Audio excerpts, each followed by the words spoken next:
I see the California government is interested in limiting the amount of times an individual changes oil in the state.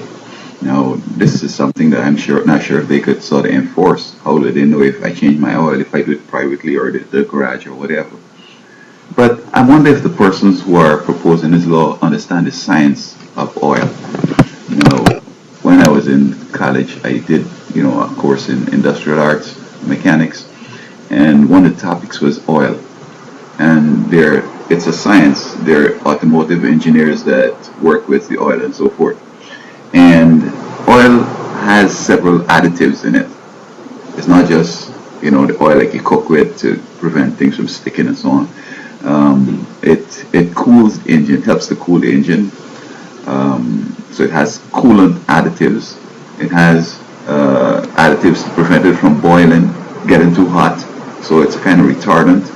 It has anti-rust. It has anti-foam. It has detergent. And some other particles. I think there were about 9 or 10 different additives they have in the oil.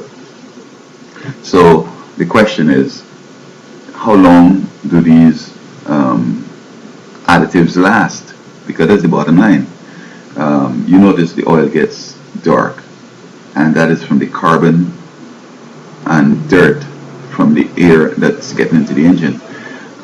The filter, allows much of it to stay in the filter. It filters the carbons because you see, as the engine is working and it's burning the fuels with the air and so forth, it's creating grains like coals, and some of it get through the rings. Although rings are situated, there's not a straight hole. You stagger the ends around, but over time it gets through, and even just coating, if the rings are kind of worn a little bit, coatings on the block, and as it comes down, it drags it down and puts it into the oil.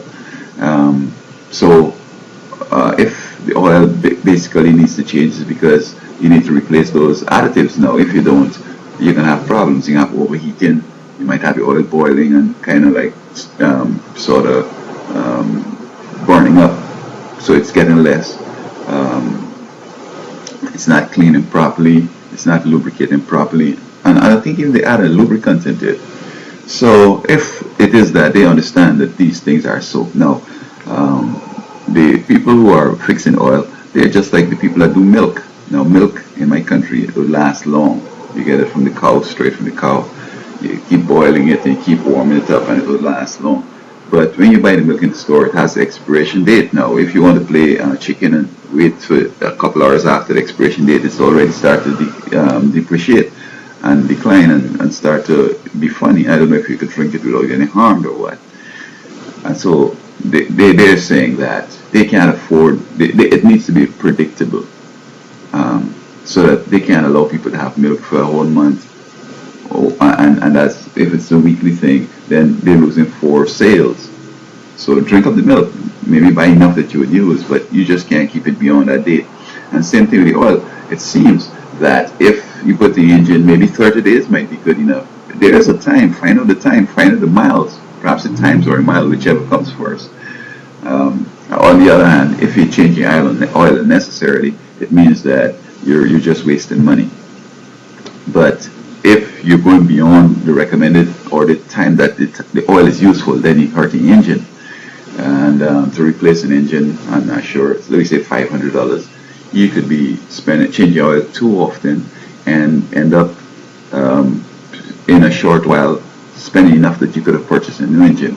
On the other hand, if you try to save by extending the time, and over time the engine fails, then you see what I'm saying? So you need to balance it off and just change it when it's right. And I'm not sure if the legislators or the persons proposing this law in California understands that or has factored these concepts into determining whether you're changing oil too early or not. So I think that they need to look at that and don't recommend the people that will end up going and harm the engines and so forth.